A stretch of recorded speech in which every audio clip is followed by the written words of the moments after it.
Hey, what's up guys? Thanks for tuning into the video today. Today's video is about an exhaust gas water heating system that I built for my Dredge. Now this heater is pretty easy to build and it's fairly cheap to build. I think I have about 50 bucks in my heater. And I'll also say this, I kind of feel like these heaters get a bad rep as far as burning people and sending them to the hospital. But I covered a couple safety topics in this video, and as long as you follow those procedures, you're never going to have to worry about getting burnt to death and getting sent to the hospital. And I'll say this, as far as the propane heaters go, I think the exhaust gas heaters are the way to go because, well, you don't have to keep buying propane and you don't have to carry around propane bottles with you. Alright guys, I'm going to go ahead and let the video roll. Hope you enjoy it, and alright, here it goes. So it's really a pretty simple setup guys, and this is just a 6.5 horse Honda motor right here to give you a kind of an idea of what engine I'm using and how much exhaust gas I'm producing. Anyhow guys, it's a really simple setup and it works great. I mean, it pumps warm water down to me, it keeps me warm when I'm diving in cold water, and it's a fairly pretty simple cheap heater to build, cost effective, and it works great. Anyways guys, what I have going on here is I have the stock exhaust right here, and I have it welded right here because I used to actually have another water heater that I had on my 4-inch Dredge. This is the same pump that came off my 4. And what I had going on was I had a different type of heater built, so instead of cutting the pipe off, I just left it on. And anyhow, it's a really simple setup. What I have going on right here is I believe I have 30 or 40 foot of 3/8 line right here. Now, I've ran 1/4-inch line as well, and well, I can tell you 3/8 ID works just fine, and I can also tell you that 1/4-inch ID works just fine. Either or. So what I got going on right here is I have a coffee can, just your standard regular coffee can. I believe I have 40 foot of 3/8 in here. I mean, I put as much as I could in the can. I'm leaning towards 40 foot, but I'm not quite sure. Anyhow, what I ended up doing as far as the coil goes, you can see how I have that set up right now. Well, what you can do is you can just take the pipe and you work with both your hands, and you can just keep circling around that can right there, and then you'll end up with something like that. So that's what I did. I wrapped it around the propane bottle. I just kept working with it, and it was actually pretty easy to do.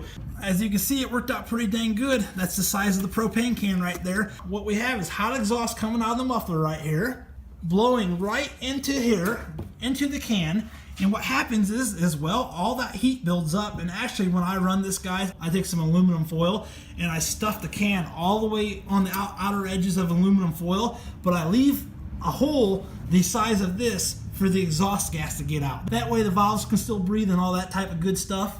Actually, you can see my exhaust hole right here. And I don't even think this is necessary, but that's just what I do to hold a little bit of extra heat into the muffler. And then for the coffee can, what I got going on is I just have some exhaust muffler wrap right here. You can see I just have it wrapped around here. That way I can just hold a little bit more heat into the can. You see I got some tin foil right there, some aluminum foil. I think I even wrapped the can in that before I wrapped it with exhaust wrap. And if you ever touch the can, it's a little bit extra assurance that you're not going to burn yourself. And then I made my homemade bracket right here because I need a little bit of extra support to hold that heater up. As far as the heater goes, it really doesn't get any more straightforward. It's just a coffee can with some 3/8 ID lined in there. And like I said, you can use 1/4-inch ID too. As far as how do I get water in there, well, it's pretty simple. This is my whole contraption right here I got going on. Obviously, this is my main water line. I tap into the pump, like so. Pretty simple. Alright, from here, we got all the water running off the pump right here, going into here, running off your Y,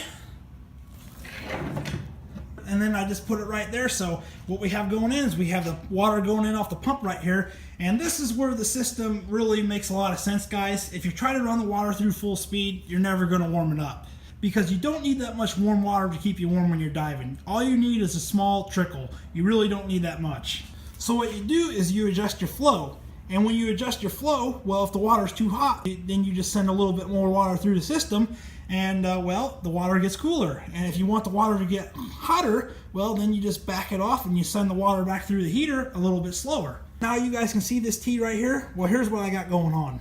All right, now for the water coming out of the heater, and then the water that's coming out of the heater is running back through this line, and it's coming up to this T right here.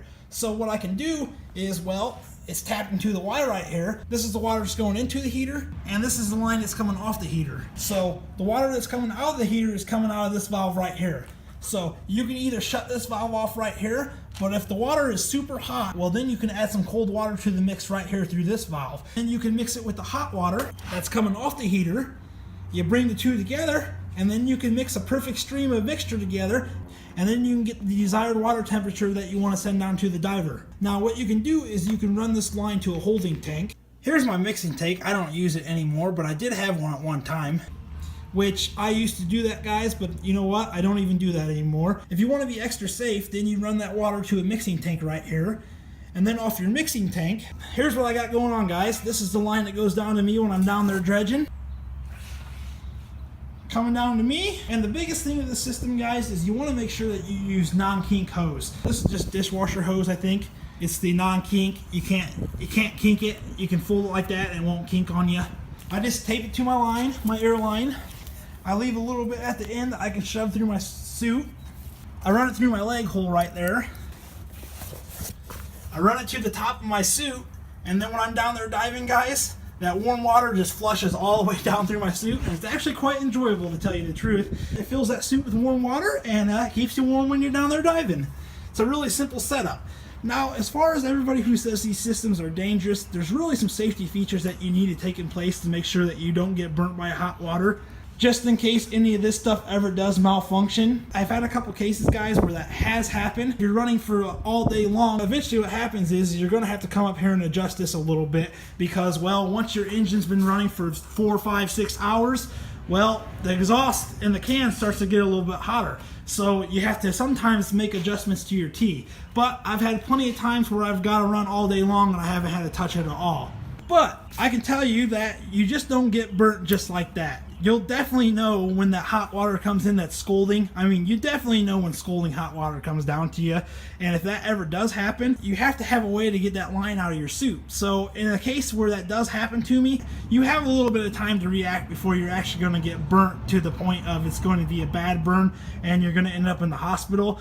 If you do it the safe way, guys, you're not going to have a problem with that. What happens is if you ever get yourself in a situation where it starts pumping out scalding hot water, well, the only thing that's keeping that in your suit is its pressure fit. So what I do is I just grab that line and I yank it out of my suit. And then that line's no longer in my suit. Another thing that you could do if you ever find yourself in that situation is you can just reach up to your suit here. You can unzip it when you're underneath the water, pull back your suit, let that cold water into your suit, and then that scalding water is not going to be up against your body anymore because it's going to be mixing with the river water. Now, here's another tip for you guys. You see I got a hose filter right here.